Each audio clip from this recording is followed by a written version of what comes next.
गोड़ लगे छी अहाँ सब गोटे के। आई छठ महापावन के दोसर दिन खरना अछि, तो सब गोटे के खरना के बहुत बहुत शुभकामना।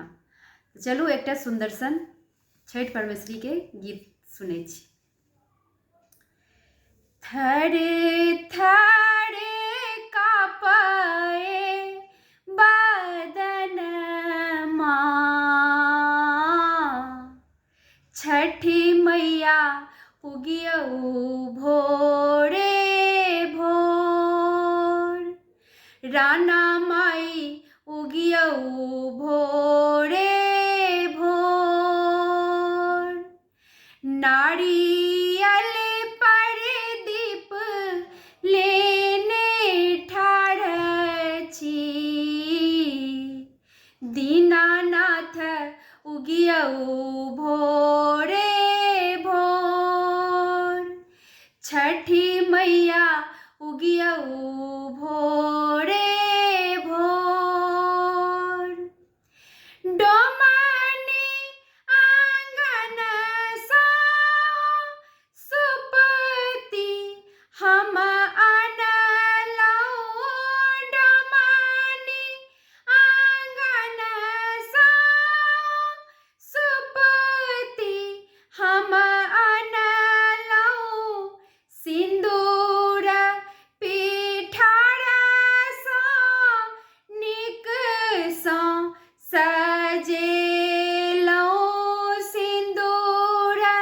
पिठार सा नीक सा सजेलऊ, ठकुआ आरग हम बनेलऊ, छठी मैया करियऊ स्वीकार, भूसबा आरग हम बनेलऊ, दीनानाथ करियऊ स्वीकार, कुम्हरा आंगन सा हाथी हम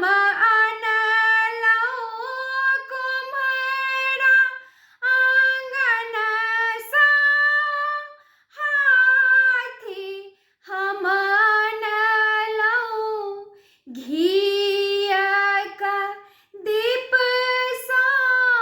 घाट हम सजेलऊ, घियक दीप सा घाट हम सजेलऊ, करियऊ स्वीकार छठी मैया, लागै छी कल जोड़ी गोर, लागै छी कल जोड़ी गोर, अपना बाड़ी सा केरा नारियल अनलऊ, अपना बाड़ी सा केरा नारियल अनलऊ, जोड़े जोड़े नारियल अहाँ के चढ़ेलऊ, जोड़े जोड़े नारियल अहाँ के चढ़ेलऊ, करियऊ स्वीकार छठी मैया, लागै छी कल जोड़ी गोर,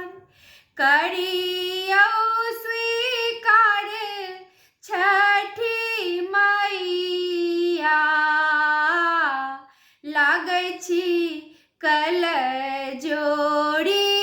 गोर, थर थर कापए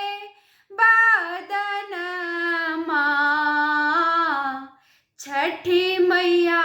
उगियऊ भोरे भोर, राना माई उगियऊ भोर।